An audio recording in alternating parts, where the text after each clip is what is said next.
Sesi mengaji, belajar Islam lebih dekat. Assalamualaikum warahmatullahi wabarakatuh.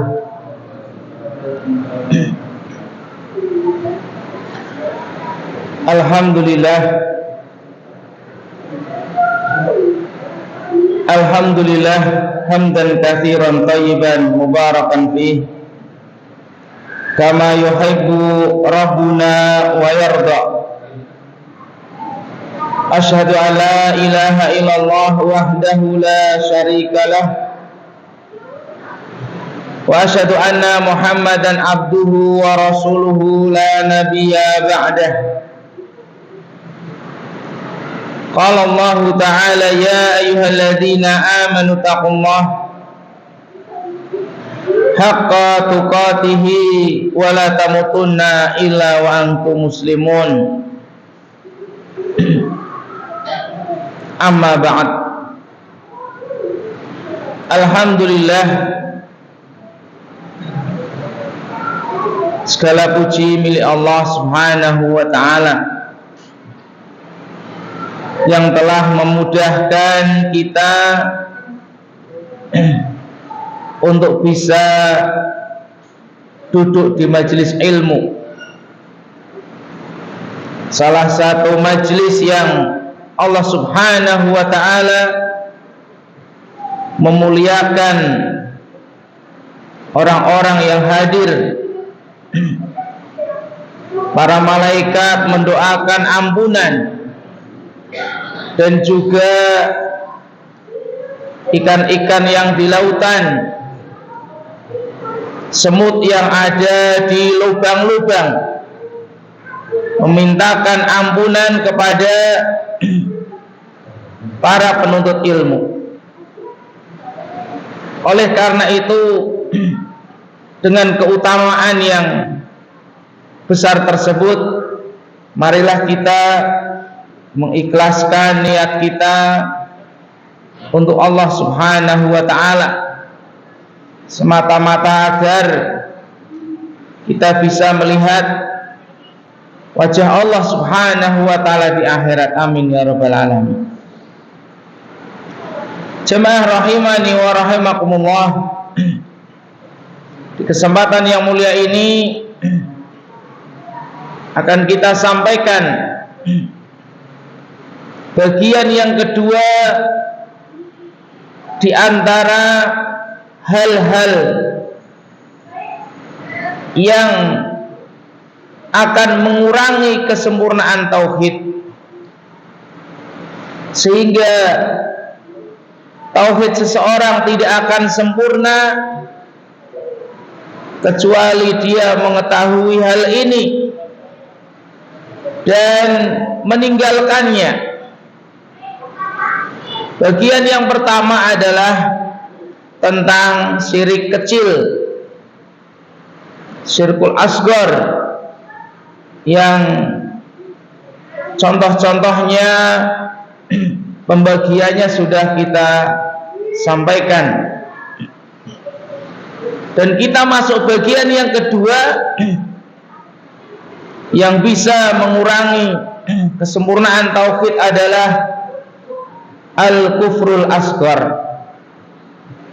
yakni kufur kecil. Bedanya dengan kufur besar atau syirik besar, nifak besar adalah kalau yang syirik besar, nifak besar, kufur besar, itu pelakunya apabila meninggal dunia tidak bertobat kepada Allah Subhanahu wa ta'ala, dia terancam tidak bisa masuk surga dan kekal di dalam neraka. Tentunya hal tersebut masih ada syarat-syaratnya, tapi secara umum apabila dia meninggal dunia membawa dosa syirik besar atau kufur besar atau nifak besar, maka dia terancam tidak bisa masuk surga. Adapun syirik kecil ataupun kufur kecil, maka ini termasuk bagian dari dosa besar yang apabila pelakunya belum bertobat dari dosa tersebut, dia meninggal dunia, maka keadaannya di akhirat adalah diserahkan kepada Allah Subhanahu wa ta'ala. Apabila Allah Subhanahu wa ta'ala menghendaki, maka diampuni, dan jika Allah menghendaki, maka dia harus menerima balasannya berupa dosa dan masuk ke dalam neraka, dan setelah itu baru dia bisa masuk surga. Syekh Abdullah ibn Abdul Aziz Al-Jibrin rahimahullahu ta'ala menjelaskan yang dimaksud dengan kufur asghar adalah kullu maksiatin, setiap maksiat. Maka perhatikan jamaah supaya kita tidak salah paham ataupun sembarangan ya untuk menilai suatu perbuatan adalah kufur, apalagi kafir ya. Karena banyak di antara kaum muslimin, mereka sangat mudah sekali menuduh orang lain ataupun suatu kelompok, mudah untuk mengkafirkan kelompok yang lain tanpa memberikan bukti mana ucapan yang mengkafirkan atau mana kitab yang menunjukkan bahwasanya kelompok yang lain tersebut adalah kafir. Oleh karena itu, ini pentingnya kita menuntut ilmu, karena menghukumi seseorang dengan kufur ataupun kafir keluar dari Islam sangat berat ya, sangat berat hukumannya, atau sangat berat aturannya, tidak mudah, baik di dunia apalagi di akhirat ya. Hukum di dunia, jika seseorang sudah dihukumi kafir, maka akibatnya apa? Dia harus berpisah dengan istrinya, harus berpisah dari suaminya. Maka supaya jamaah benar-benar paham apa yang dimaksud dengan kufur di sini. Beliau rahimahullahu ta'ala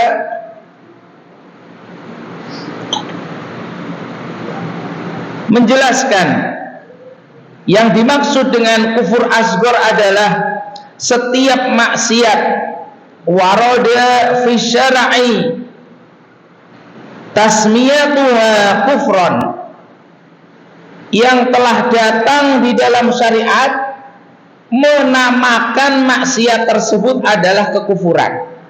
Jadi yang memberi nama, melabeli maksiat tersebut kufur adalah syariat, yakni Allah Subhanahu wa ta'ala.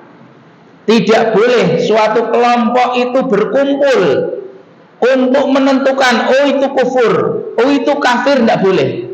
Jadi harus ada dalil yang jelas, bukan dalil yang dalil yang awang-awang, ngarang, atau ngarang mending, maksudnya samar. Ada dalilnya tapi samar, maksudnya tidak sore. Jadi dalilnya harus jelas, tidak perlu istilahnya penafsiran yang macam-macam. Jadi dari artinya sudah jelas bahwasanya maksiat tersebut adalah kekufuran. Dan yang menamakan kufuran adalah syariat, yakni Allah Subhanahu wa ta'ala. Walam tasil ila hadil kufril akbaril mukhrij minal millah.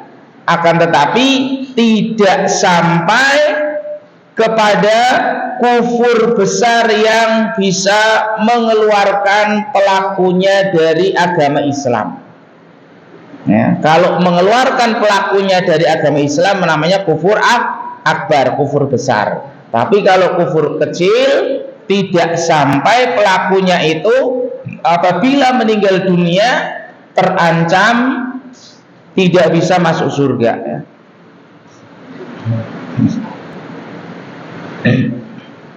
Fa kullu maksiatin, maka setiap maksiat warada fi syar'i annaha kufrun, yang datang di dalam syariat bahwasanya maksiat tersebut adalah kufur, au anna man fa'alaha kafara, atau yang melakukannya dihukumi kafir. Jadi kufur atau kafir, ya. Ya, kufur atau kafir. Yang mengatakan siapa? Syariat. Kita sekali lagi yang mengatakan syariat, dan syariat tersebut tidak boleh samar. Dalilnya harus jelas, harus sahih, tidak boleh dhaif ataupun ya belum tentu kebenarannya. Walam tasil ila darajatil kufril akbaril muhrij minal millah, akan tetapi tidak sampai kepada derajat kufur besar yang mengeluarkan pelakunya dari agama. Fahiya kufrun asghar, maka itu dinamakan kufur kecil. Wa ba'du ahlul ilmi yutlaqu alaihi ismu kufrun duna kufrin, dan sebagian ulama menamakan kufur asghar itu adalah kufrun duna kufrin, kufur di bawah kekufuran. Kalau kufur yang asli adalah kafir, ya, kufur kafir yang mengeluarkan pelakunya dari agama Islam. Tapi untuk membedakan ini kufur yang keluar dari Islam dengan kufur yang tidak, maka dinamakan kufrun duna kufrin, kufur di bawah kekufuran.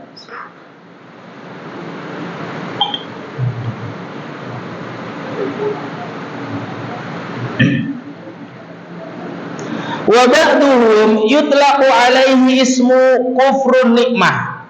Sebagian ulama lagi menamakan kufur asghar itu adalah dengan kufrun nikmah, kufur nikmat.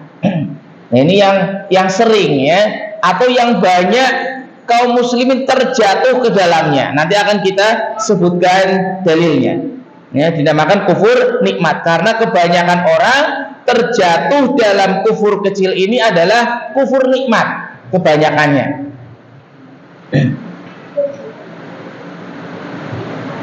Wa hukmu hadzal kufri, hukum kufur asghar ini adalah annahu muharramun, termasuk yang diharamkan. Wa kabiratun min kabairi dzunub, termasuk dosa besar. Nah, di antara ciri-ciri dosa besar di dunia itu ada hukumannya.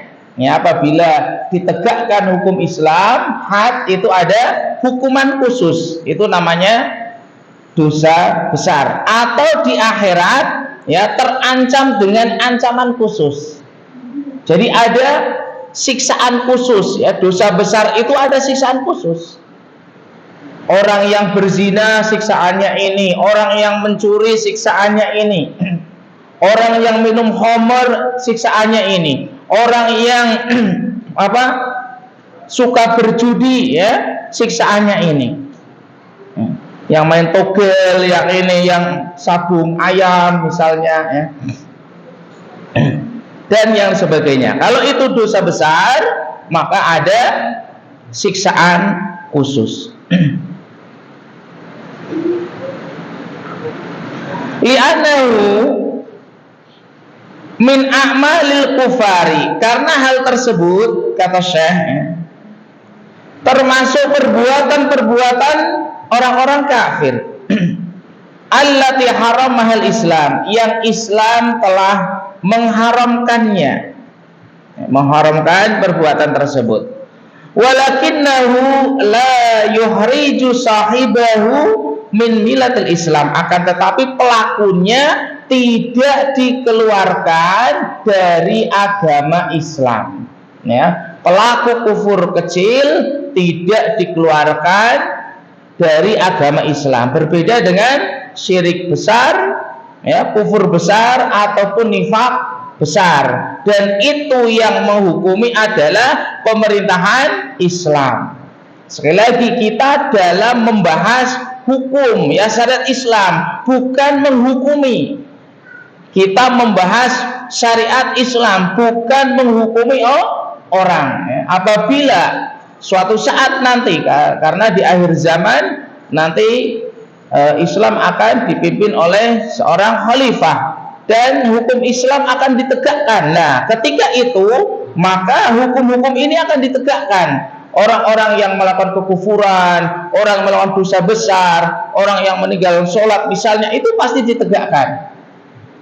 Akan tetapi sekali lagi, itu yang menegakkan adalah pemerintahan.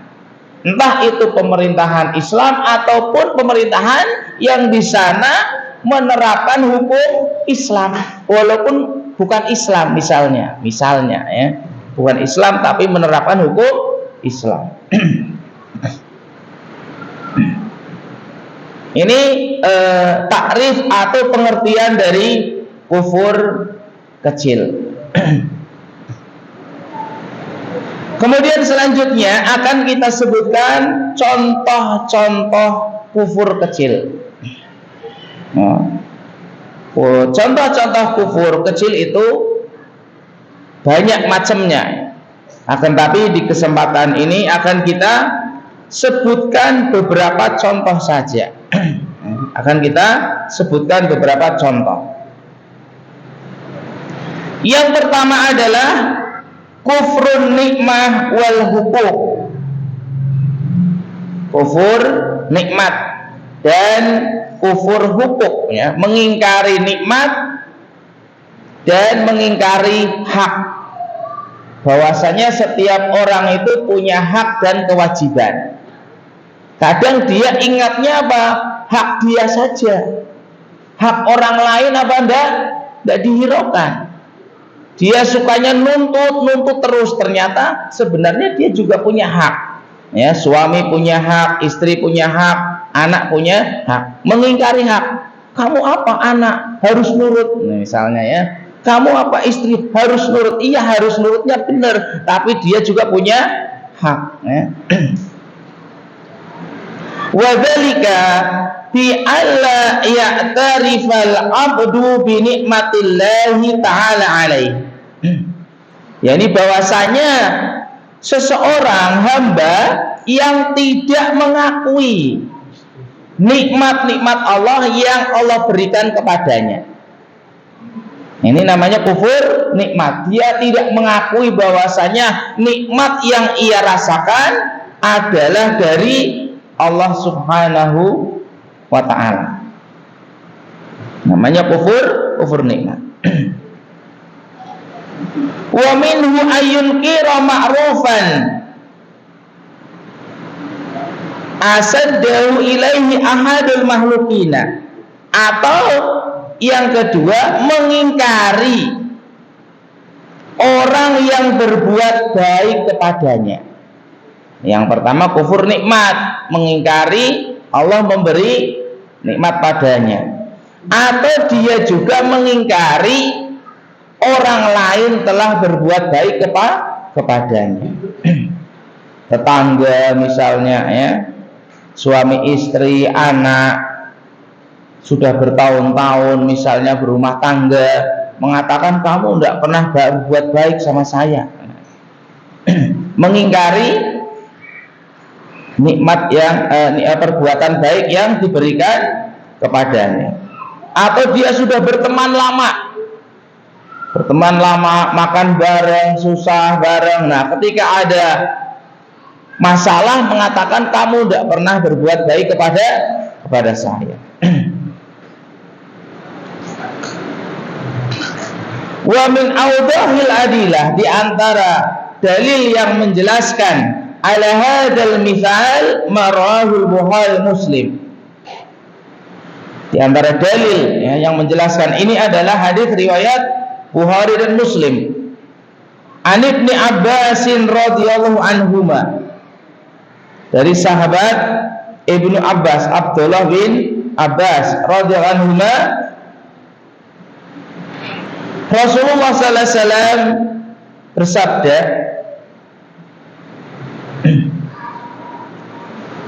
uritun nara, kata Rasulullah SAW, aku diperlihatkan neraka. Berarti apa? Neraka sudah ada, neraka sudah disiapkan, sebagaimana surga juga sudah disiapkan. Maka kita sebagai orang mukmin, kalau sudah disiapkan, berarti kita akan memilih yang mana supaya kita tambah semangat untuk takut terhadap siksaan Allah dan semangat dalam beribadah agar masuk ke dalam surga. Aku diperlihatkan neraka. Falam ara mandaran kal yaumi qattun afda, yang belum pernah aku melihat pemandangan seperti hari ini yang lebih menjijikkan. Kata Rasulullah SAW, diperlihatkan neraka, dia belum pernah melihat suatu pemandangan yang lebih menjijikkan daripada hari ini, yakni melihat neraka. Kalau di dunia kita pernah melihat darah, ya misalnya, melihat comberan, ya, melihat macam-macam yang menjijikkan, melihat ya bangkai dan yang lainnya, melihat mayat misalnya. Tetapi kata Rasulullah SAW, belum pernah saya melihat pemandangan yang lebih menjijikkan daripada neraka. Wa ra'aitu aktsara ahliha an-nisa, dan aku melihat kebanyakan penghuninya adalah wanita. Wah, berarti yang laki-laki tenang? Tidak. Sebabnya, kalau laki-laki pun melakukan sebab ini juga bisa masuk ke dalam neraka. Karena ini yang banyak menyebabkan kaum wanita masuk ke dalam neraka. Kalau laki-laki melakukannya juga bisa masuk. Kalau para sahabat bertanya, ini sahabat itu menunjukkan apa? Orang yang paling semangat untuk bisa selamat dari api neraka. Ketika ada ancaman langsung tanya, biar selamat itu bagaimana? Tidak tenang-tenang saja, tidak diam saja, ya. Kata mereka, bima ya Rasulullah, dengan sebab apa mereka kok bisa masuk neraka? Qala bi kufrihinna, karena kekufuran mereka. Qila yakfurna billah, apakah gara-gara kufur kepada Allah? Kata Rasulullah SAW, bukan gara-gara kufur kepada Allah, akan tetapi yakfurnal ashir. Yang pertama, gara-gara mereka mengingkari kebaikan suami. Karena mengingkari kebaikan suami. Yang kedua, wa yakfurnal ihsana, karena mengingkari kebaikan baik dari suami ataupun yang lainnya. Secara khusus suami yang berdekatan setiap hari bekerja, ya, misalnya ngasih nafkah dan yang lainnya, ketika ada masalah, ya, ngomel-ngomel, kamu itu tidak pernah berbuat baik pada saya, gitu ya. Lah, kamu makan setiap hari dari mana, misalnya. Atau sudah bertahun-tahun berumah tangga, giliran dia di PHK 1 minggu sudah mengatakan seperti itu, tidak pernah memberi saya makan, misalnya. Padahal baru 1 minggu, ATM-nya juga belum habis. Ini dua sebab yang menyebabkan seseorang terjatuh ke dalam api neraka, dan kebaikan-nyakanya adalah wanita. Laki-laki pun kalau melakukan hal tersebut akan juga terjatuh ke dalam neraka, yakni mengingkari kebaikan orang lain. Maka Rasulullah SAW mengatakan, lau ahsanta ila ihdahunna dahra kullahu, apabila engkau berbuat baik kepada salah seorang dari mereka, yakni wanita, sepanjang masa, setiap hari sepanjang masa, thumma ra'at minka syai'an, kemudian suatu saat dia melihat ada kekurangan padamu sedikit saja, maka dia akan mengatakan, ma ra'aitu minka khairan qat, aku tidak pernah melihat kebaikan kepadamu sedikit pun. Seandainya berbuat kebaikan setiap hari, kemudian sehari berbuat kesalahan atau melihat kekurangan, tidak ngasih misalnya, dia akan mengatakan, saya tidak pernah melihat satu kebaikan ada padamu. Karena apa? Emosi sesaat, nanti besok balik lagi. Maka hati-hati ya. Nah ini kebanyakannya. Maka wanita solehah, maka dengarkanlah hadits ini supaya tidak terjatuh sebagaimana kebanyakan para wanita. Ini contoh yang pertama.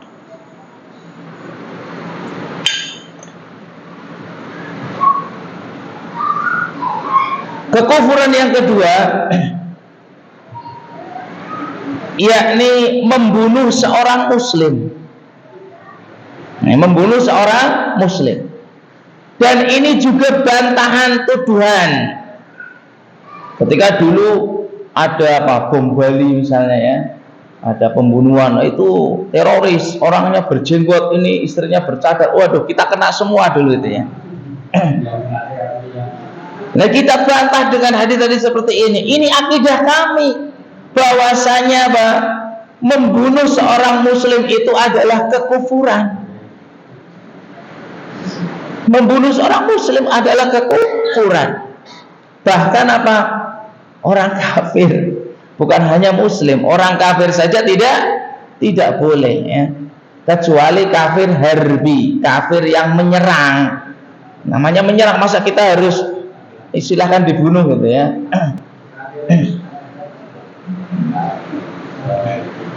Maka tidak boleh. Dalam Sahih Bukhari dan Muslim dari sahabat Ibnu Mas'ud, Abdullah bin Mas'ud radhiyallahu anhu, Rasulullah sallallahu alaihi wasallam bersabda, sababul muslim fusuqun wa qitaluhu kufrun. Mencela seorang muslim adalah kefasikan. Mencela seorang muslim adalah kefasikan, maka jangan suka mencela seorang muslim walaupun benar ada celaan. Karena seorang muslim itu harus ditutupi aibnya. Man satara musliman fid dunya satarallahu lahu fid dunya wal akhirah. Barang siapa menutupi aib seorang muslim di dunia, Allah akan tutupi. Kenapa kok kita aibnya tidak pernah terdeteksi, istilahnya tidak pernah terbongkar? Karena mungkin sebabnya kita menyembunyikan aib saudara kita. Ada orang lapor, oh si fulan seperti ini, kita reda. Kita tidak lapor ke tetangganya, kita tidak cerita ke istrinya, kita tidak cerita ke keluarga kita, bahkan keluarga kita tutupi dari aib dia. Aib itu harus ditutupi, bukan untuk diceritakan ke sana kemari. Kalau kita bisa menutupi satu aib seorang muslim, maka di dunia dan di akhirat akan ditutupi aib kita. Di dunia dari tetangga kita, dari orang yang kita kenal. Di akhirat dari seluruh makhluk, ditutupi dari seluruh makhluk. Bahkan hanya diperlihatkan, ini dosamu. Oh iya. Setelah itu sudah. Itu yang dinamakan dengan fayuhasabu hisabai yasira. ada di antara orang-orang yang akan dihisab dengan hisab yang mudah. Dan membunuh seorang muslim adalah kekufuran.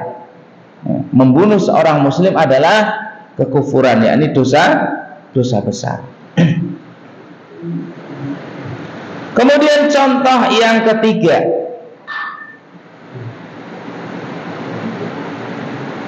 yang termasuk kufur asghar adalah mencela nasab.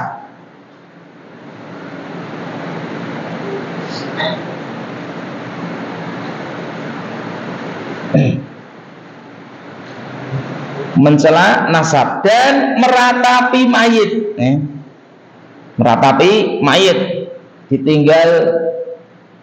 meninggal dunia, ditinggal keluarganya, kemudian dia guling-guling, atau jambak-jambak, nyobek-nyobek baju, atau teriak-teriak, atau mengatakan kebaikan-kebaikannya, atau mengatakan mbahnya dipanggil-panggil, biung-biung, untung biungnya tidak muncul. Kalau muncul kabur semua mungkin, orang sudah meninggal dipanggil, kalau muncul di hadapannya bubar. Fa fi sahih Muslim, dalam sahih Muslim, an Abi Hurairah marfu'an, dari Abu Hurairah,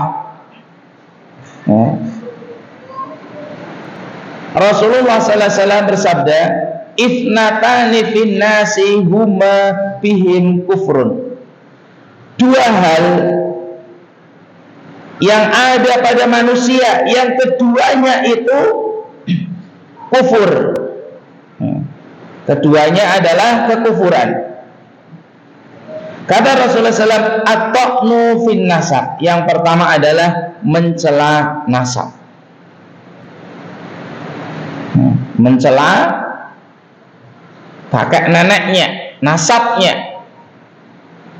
Karena dia merasa mungkin miskin, merasa hidupnya sulit, karena malas mungkin, kok tidak seperti dia jadi kaya dan sukses, atau yang lainnya. Kemudian mencela kakek nenek, ternyata kakek neneknya juga dulu pemulung atau tidak pernah sekolah.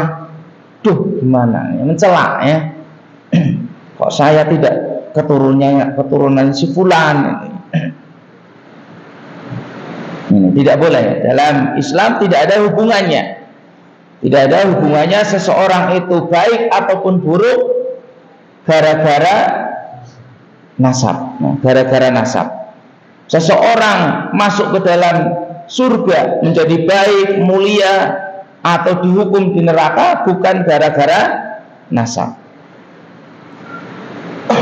Kemudian yang kedua, waniyah al mayit, meratapi mayit. Sebagaimana tadi sudah dijelaskan, meratapi mayit, yakni teriak-teriak, menyebut kebaikan-kebaikannya, menyobek bajunya, atau menjambak rambutnya. Bahkan di zaman jahiliyah, meratapi mayit itu suatu ibadah. Meratapi mayit itu ibadah menurut zaman jahiliyah. Jadi kalau ada orang yang ratapannya itu paling bagus akan disewa, dibayar. Jadi kalau nangisnya itu kok paling sedih, teriaknya itu paling banter, terus nyobek-nyobek baju, guling-guling, paling bagus, dia disewa. Kalau ada kematian di keluarganya, kamu tak sewa, suruh meratap, biar kita itu kelihatan benar-benar sedih. Bahkan ada yang meratapi mayit dari tempatnya sampai ke kuburan, dan sekarang masih ada, kalau dilihat di YouTube itu masih ada, meratapi mayit dari rumahnya sampai ke kuburan. Kalau kuburannya di samping rumahnya mending, kalau kuburannya jauh. Kalau zaman sekarang lewatnya aspal jalan raya, apa dia harus guling-guling di jalan raya? Karena yang ana lihat di YouTube itu apa? Dia guling-guling, itu kebetulan lewatnya kebun, masih mending. Kalau kita lewatnya jalan raya, kerakalan gimana ini penjut nanti. Ini secara akal itu sebenarnya tidak menerima. Secara akal sehat itu tidak menerima. Kemudian contoh yang selanjutnya kita akan lanjutkan setelah Isya apa setelah adzan? Ini masih dua lagi. Setelah Isya apa setelah adzan? Jamaah.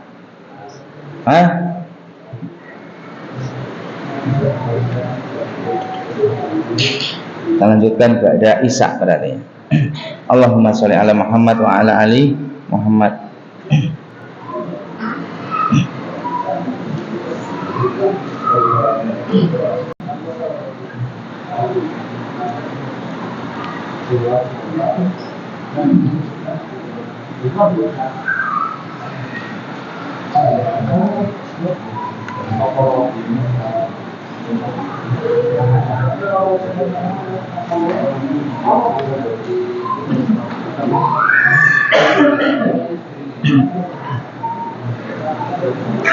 Assalamualaikum warahmatullahi wabarakatuh.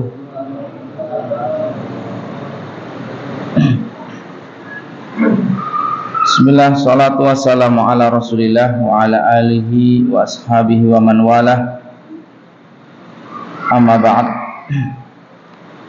Kita lanjutkan di antara contoh-contoh kufur asghar.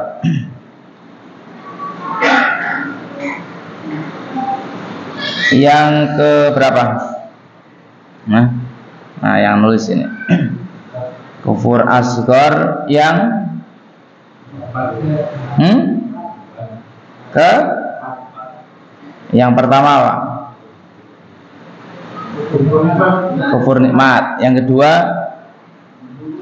membunuh seorang muslim. Yang ketiga mencela nasab. Keempat meratapi mayit. Berarti kelima. Yang kelima ya. Ibaqul abdi an sayyidihi. Kaburnya seorang budak dari tuannya. Walaupun sudah tidak ada budak ya. Tapi apabila ada budak ya, kabur dari majikannya, maka dia telah melakukan kekufuran. Dalam Sahih Muslim, Rasulullah sallallahu alaihi wasallam mengatakan, ayyuma abdin abaqa min mawalihi faqad kafara. Seorang budak manapun yang kabur ya, melarikan diri dari walinya, dari majikannya, dari tuannya, maka dia telah kufur ya, melakukan kekufuran. Hatta yarji'a ilaihim, sampai kembali, sampai dia kembali lagi. Kemudian yang terakhir, contoh yang terakhir yang bisa kita sampaikan pada kesempatan yang mulia ini, di antara contoh-contoh kufur asghar, kufur kecil adalah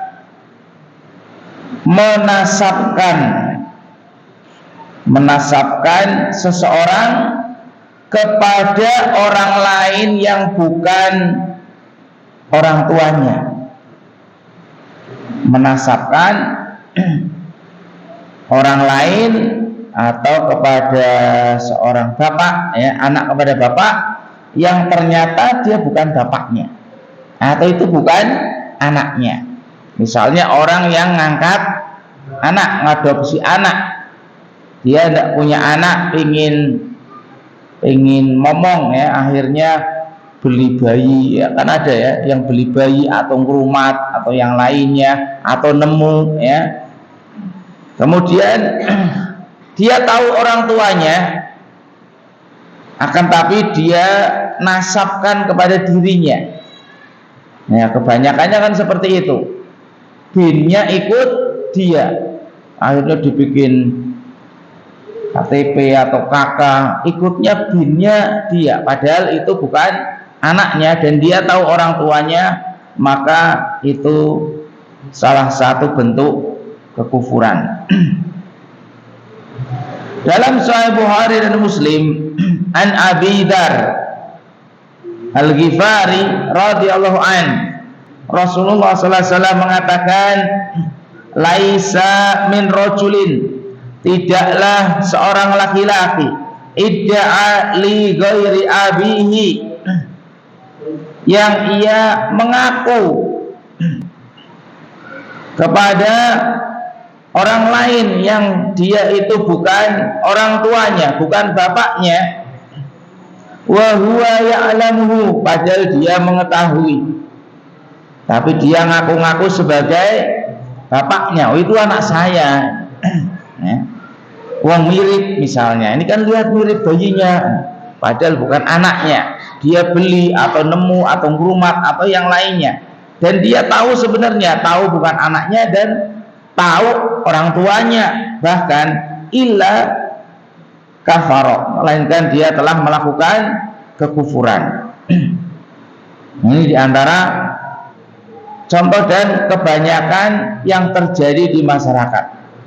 Jadi kalau memang ingin mengadopsi anak, ya sudah, tertulis di situ anak angkat saja, jangan diangkat sebagai anaknya, binnya, ya, binnya jangan ke dia, tetap ke orang tuanya.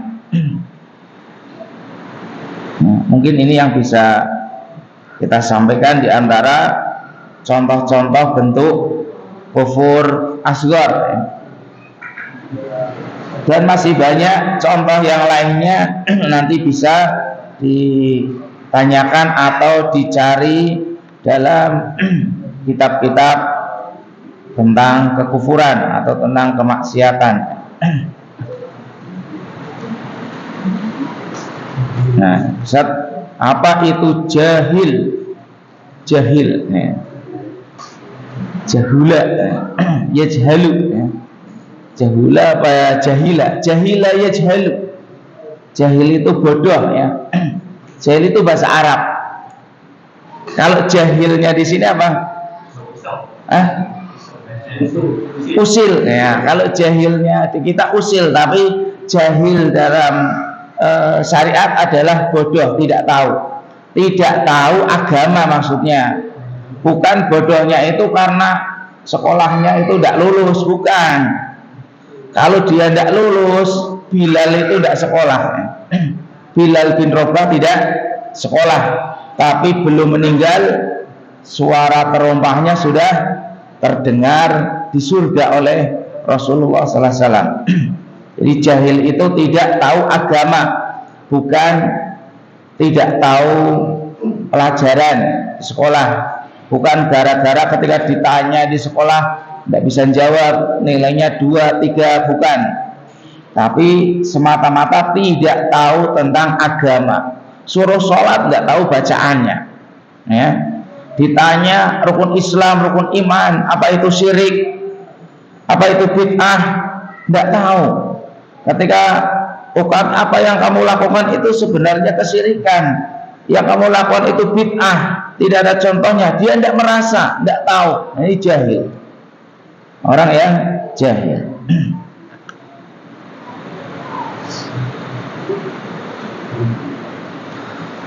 Kemudian pertanyaan yang kedua, apa benar takdirmu apa yang engkau pikirkan? Ya tidak, takdir tidak ada yang tahu, ya. Takdir itu rahasia Allah. Kita mau berpikir sampai mentok itu tidak tahu takdir kita, ya. Yang kita pikirkan itu hanya usaha, angan apa? Usaha lah, ya. Yang kita pikirkan hanya usaha kita mencari sebab, tapi bukan takdir. Takdir itu rahasia Allah, tidak ada yang tahu. Bahkan Rasulullah SAW tidak tahu takdir. Bahkan malaikat, ya, malaikat itu tidak tahu setelah dikasih tahu oleh Allah.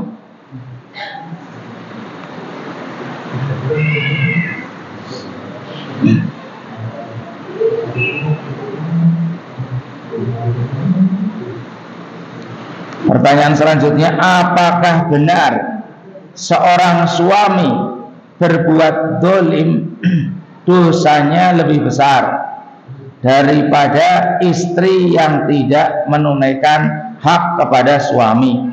Ya, sama-sama dosa, ya.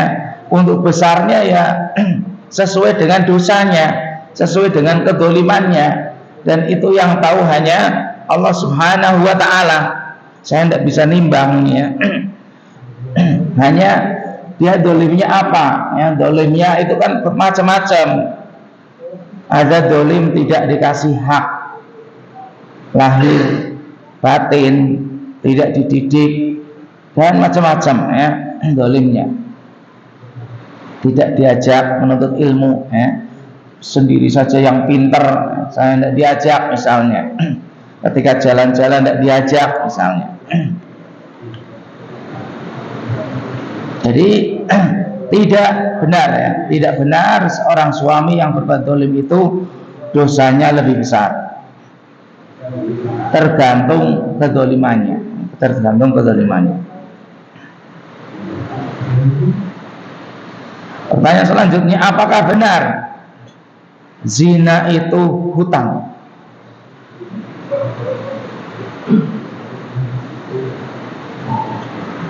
Zina itu maksiat ya, entah itu masuk hutang atau tidak ana tidak tahu ya, Allahu a'lam. Yang jelas zina itu adalah maksiat, dosa besar, dan ancamannya khusus. Mau hutang ataupun tidak urusannya apa ini? Yang jelas maksiat. Kalau sudah maksiat harus ditinggalkan. Kalau masuk hutang atau tidak, apa mau ditagih? Yang nagih misalnya kalau dipaksa ya, kalau dipaksa maka akan, itu namanya dolim, bukan hutang. Kalau hutang itu kan akan diminta ya, hutang itu dia ngasih, namanya zina itu tidak ngasih ya, maksiat. Siap.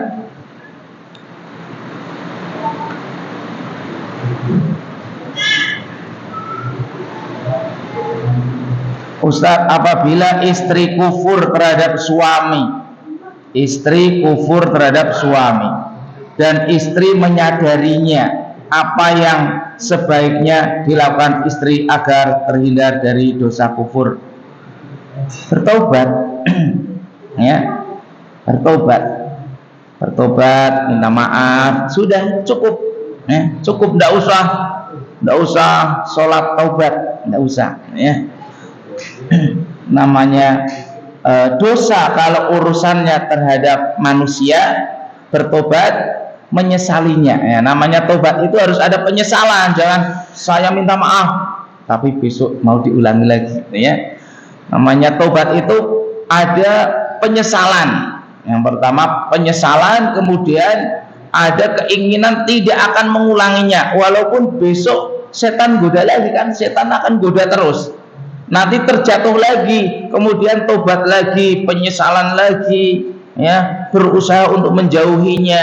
Nah, namanya berusaha menjauhinya itu ada hal-hal yang dilakukan. Namanya dosa itu pasti ada wasilah, ada perantara. Nah, perantara itu diputus. Kalau perantaranya HP, HP-nya ganti yang jadul. Kalau perantaranya motor, motornya ganti. Kalau perantaranya apa ya, perantaranya itu diputus. Kalau perantaranya teman itu dijauhi. Ya, perantaranya itu yang diputus atau ditinggalkan. Itu diantaranya tanda untuk menjauhi suatu maksiat tersebut. Ada yang lain? Ada mau bertanya? Bagaimana kalau membayangkan maksiat asal, membayangkan nikmat maksiat, membayangkan nikmat maksiat, membayangkan nikmat itu bisikan namanya ya, godaan. Membayangkan nikmatnya maksiat, membayangkan zina misalnya ya, itu namanya bisikan supaya dia terjatuh. Supaya dia terjatuh. Awal mula seseorang berbuat maksiat itu tidak langsung ujuk-ujuk langsung ada orang lewat langsung dia tidak ada. Pasti dari rumahnya dia sudah berpikiran kotor macam-macam ya, baru itu ya. Jadi kalau namanya baru berangan-angan ya, kita istighfar ya, istighfar. Hanya istighfar. Ada lagi? Cukup ya. Ini mungkin yang bisa kita sampaikan. Kalau ada kurangnya karena ilmu keterbatasan yang Anda miliki dan bisa ditanyakan kepada yang lain. Allahumma inna nas'alukal huda wa tuqa wal afafa wal ghina. Subhanakallahumma bihamdika asyhadu an la ilaha illa anta astaghfiruka wa atubu ilaik. Assalamualaikum warahmatullahi wabarakatuh.